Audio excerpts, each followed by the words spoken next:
வணக்கம். இது தமிழ் குரலின் சிறப்பு நேர்காணல். இன்றைக்கு நம்மோடு இணைந்திருக்கிறவர் மரியாதைக்குரிய மூத்த பத்திரிகையாளர், அரசியல் திறனாய்வாளர் மற்றும் வழக்கறிஞர் ஐயா முனைவர் தரா ஷியாம் அவர்கள். சார் வணக்கம் சார். வணக்கம் மேடம். அதிமுகவில் அடுத்தடுத்து திருப்பங்கள்னு சொல்றதா, பிரேக்கிங் நியூஸ்னு சொல்றதா, முழுக்க முழுக்க செய்திகளை ஆக்கிரமித்திருக்கிறார்கள். நாங்கள் சந்தித்தது உண்மை, அனுமதி கொடுத்தார்கள், பேசிவிட்டு வந்திருக்கிறேன். ஒருங்கிணைப்பு தொடர்பாக செங்கோட்டையன் அவர்கள் அமித்ஷா அவர்கள் மற்றும் நிர்மலா சீதாராமன் ஆகியோரை சந்தித்ததாக சொல்லியிருக்கிறார். இன்னொரு பக்கம் டிடிவி எடப்பாடி சிஎம் இல்லைன்னு சொன்னா நாங்க திரும்ப வர தயார்னு ஒரு வேண்டுகோளா கோரிக்கையான்னு தெரியல, அதையும் போட்டிருக்காங்க. எப்படி பாக்குறீங்க சார் இந்த லேட்டஸ்ட் டெவலப்மெண்ட்டை?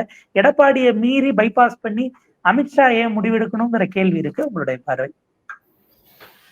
அதிமுக டெல்லி தலைமை இது பழைய வரலாறுங்க. அதாவது 84 எம்ஜிஆர் சிக்காயிட்டாரு.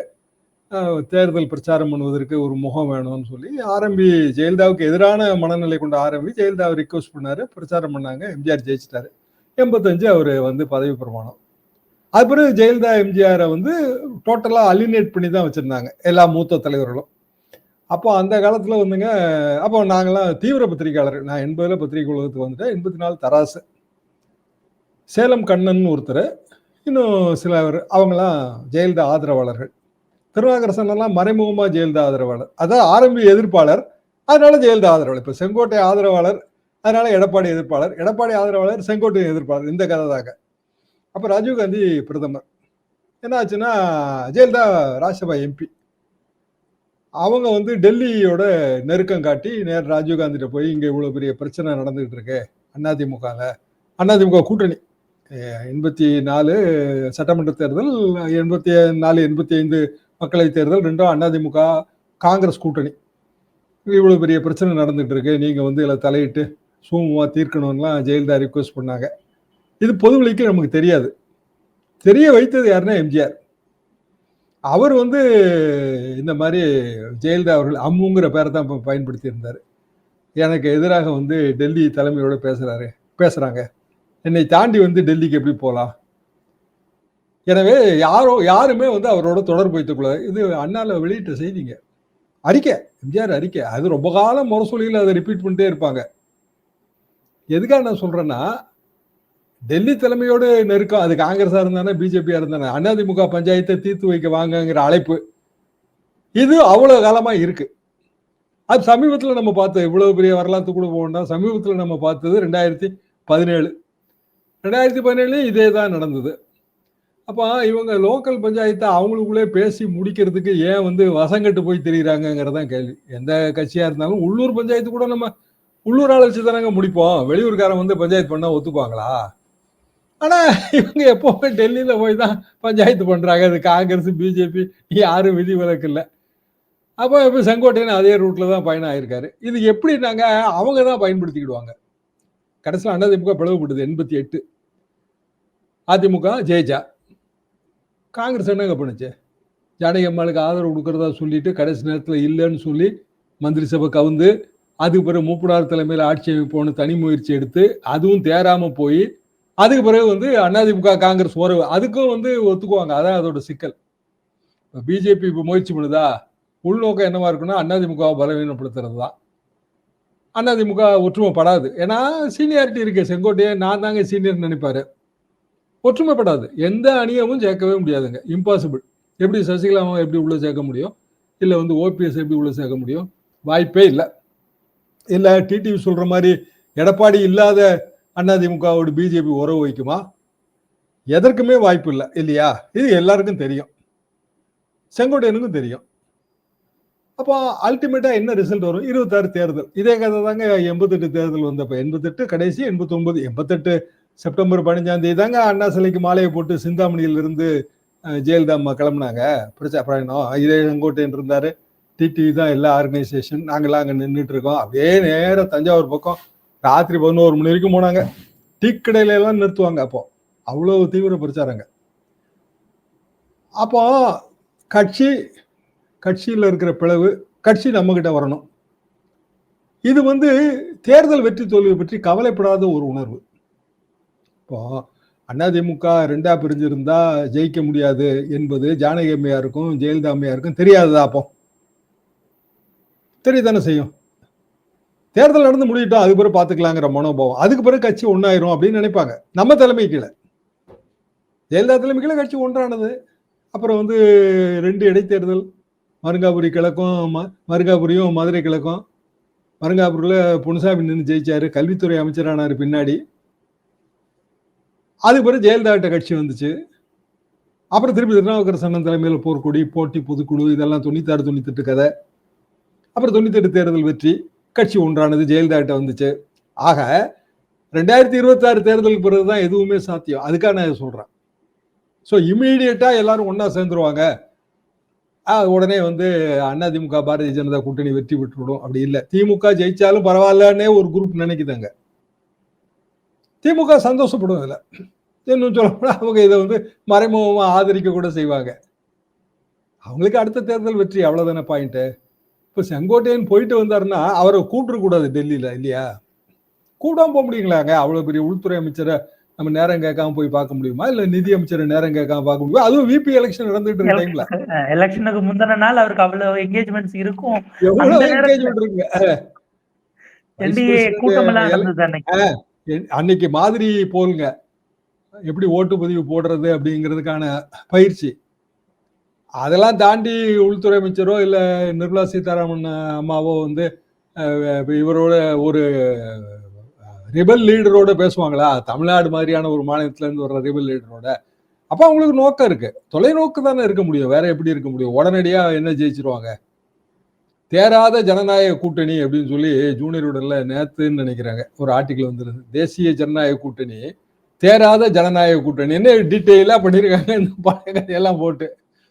அப்போ தேராதுங்கிறது தெரியும், ஆனாலும் வந்து இல்ல அமித்ஷா வியூகம் வெற்றி பெறும், வெற்றியெல்லாம் பெறாது. அவருக்கும் தெரியும், அது எல்லாருக்கும் தெரிஞ்சது தாங்க இது. அவருக்கும் வேற நோக்கம் இருக்கு. 2029 தான் அவரோட நோக்கம். எடப்பாடிக்கு வேற நோக்கம் இருக்கு. யாருமே வந்து அதிமுக வெற்றி பெறணும், ஆட்சி அமைக்கணுங்கிற காமன் அஜெண்டால வேலை பார்க்குற மாதிரியே நான் நினைக்கவே இல்லை. எடப்பாடி அவர்கள் கட்சி பொறுப்பில் இருந்துதான் பறித்திருந்தார். அடிப்படை உறுப்பினர் பதவியேற்க எம்எல்ஏவா தொடர்றாரு. இப்ப ஒண்ணு இதை வந்து செங்கோட்டையனுக்கு மேல மட்டும் இப்ப நடவடிக்கை எடுக்க முடியாது. பாஜகவை நோக்கி நீங்க கருத்து சொல்ல வேண்டிய, பதில் சொல்ல வேண்டிய ஒரு நெருக்கடிக்கு இப்ப அவர் தள்ளப்பட்டு இருக்கிறார். ரியாக்ட் பண்ணுவாருன்னு பாக்குறீங்களா, இல்ல கடந்து போவாரு? நிர்மலா சீதாராமன் தரப்போ இல்ல அமித்ஷா தரப்போ இதுக்கு அடுத்த கட்டமா விளக்கம் கொடுத்தாதான் உண்டு. ஏன்னா அவங்க நயினார் போய் பார்க்க போறாரு. அதுக்கு பிறகு ஏதாவது விளக்கம் வந்தா தான் அது பிரிசிபிடேட் ஆகும். எடப்பாடி பழனிசாமி பாஜக கூட்டணி இன்னும் பிரமாண்டமான கட்சியெல்லாம் சேரும்னு சொன்னாலும் யாரும் சேர்ற மாதிரி தெரியல. திமுக கூட்டணியில இருந்து யாரும் வர மாட்டாங்க. இவ்வளவு குழப்பத்துக்கு இடையில அவங்க எப்படி வருவாங்க? ஆத்தாடி இருக்கிறதுக்கு ஆபத்துன்னு தான் நினைப்பாங்க, ஒரு நாள் வர மாட்டாங்க. அப்படின்னா பாமக அவங்களே உட்கட்சி குழப்பத்தை எப்போ தீர்ப்பாங்கன்னு அவங்களுக்கே தெரியாது. ஸோ பாமக இன்றைய தேதிக்கு எந்த முடிவும் இல்லை. தேமுதிக கூட அதுக்கு பிறகு ஜனவரி மாதம் தான் சொல்லிட்டாங்க.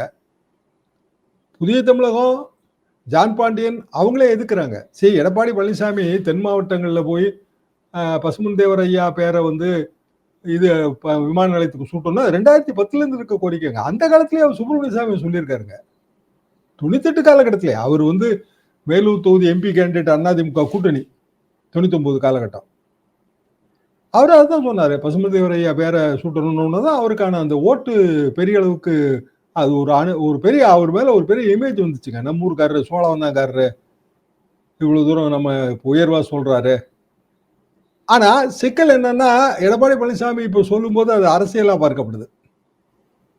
இப்போ வந்து தென் மாவட்டங்கள் டூர் போறாரு, முக்குளத்து மக்கள் ஆதரவு வந்து அதிமுக இல்லைங்கிற இமேஜ் இருக்கும்போது இப்படி சொல்வதன் மூலமாக அப்படின்னு நினைக்கிறாங்கல்ல, அதுக்கு நேர எதிர்ப்பு இருக்கு. எதிர்ப்பு யார்கிட்ட இருக்கும்? தேவேந்திர குல வேளாளர் சமுதாயத்துல இருக்கும், இல்லாம இருக்காதுல்ல. அப்போ இது வந்து ஒரு ட்ரிக்கி இஷ்யூ. இப்போ அது சொல்றதுல அர்த்தம் இல்லை. பாரத ரத்னா வழங்கணும், அது அவரு கேட்டுக்கொண்டதுல அவர் இன்னும் ஒரு 2-3 பேரை சேர்த்து பொதுப்படியா சொல்லியிருக்கலாம். இப்போ இந்த 2 கோரிக்கையும் அவர் வந்து அவரோட பயணத்தோட ஒரு அஜெண்டாவா வைக்கும் போது அது அரசியலா பார்க்கப்படுது. அது பிஜேபிக்கே இடிக்குங்க. ஒண்ணுமே இல்லைங்க, நேற்றுக்கு வந்து அமித்ஷா தான் வந்து நீதிபதி கொலைக்கு காரணமானவர்னு பேரை சொல்லி பகிரங்கமா குற்றச்சாட்டு வைக்கிறாருங்க சுப்பிரமணிய சாமி. பகிரங்கமா குற்றச்சாட்டு வைக்கிறார் அந்த பழைய என்கவுண்டர் கேஸ்ல. அவரை இப்போ கூட பார்லிமெண்ட்ல கூட இப்போ அந்த பிரச்சனை வந்துச்சு. நான் வந்து என் மீதான வழக்கெல்லாம் நான் நிரபராதின்னு விடுவிச்ச பிறகுதான் நான் பொறுப்பை ஏத்துக்கிட்டேன்னு மாண்புமிகு உள்துறை அமைச்சர் அவர்கள் கூறினார்கள். அதுல இதுவரைக்கும் பிற கட்சி தலைவர்கள் கூட அப்படி பகிரங்கமா சொன்னதுல பிஜேபியை சேர்ந்த டாக்டர் சுப்பிரமணிய சாமி பகிரங்கமா குற்றச்சாட்டு வைக்கிறார். எல்லாருக்கும் தெரியுங்கன்னு அவர் சொல்றாரு. அவர் பேர்ல ஒரு நடவடிக்கை இல்ல பிஜேபி. அதுக்காக சொல்ல வர. அந்த சுப்பிரமணிய சாமி வைத்த கோரிக்கைகளை எடப்பாடி பழனிசாமி ரிஃப்ளெக்ட் பண்றத அவங்க எப்படி எடுத்துக்க போறாங்கன்னு தெரியல. வான சீனிவாசனை ரொம்ப வெகுவாக பாராட்டி எடப்பாடி பேசினாரு, தேசிய அளவுல பெரிய பொறுப்பு வகிக்கிறாங்கன்னு. அதுக்கு முந்தைய தேசிய அளவுல அதே பொறுப்பு வைத்த குஷ்பு என்னங்கிறத நம்ம யோசிச்சு பார்க்கணும். அப்போ இத எம்ஜிஆர் ஜெயலலிதா ஆயிட்டோன்னு எடப்பாடி பழனிசாமி அவர்கள் நினைப்பது தவறு. அவங்க அந்த காலகட்டத்துக்கு வர்றதுக்கே நிறைய டைம் எடுத்துக்கிட்டாங்க.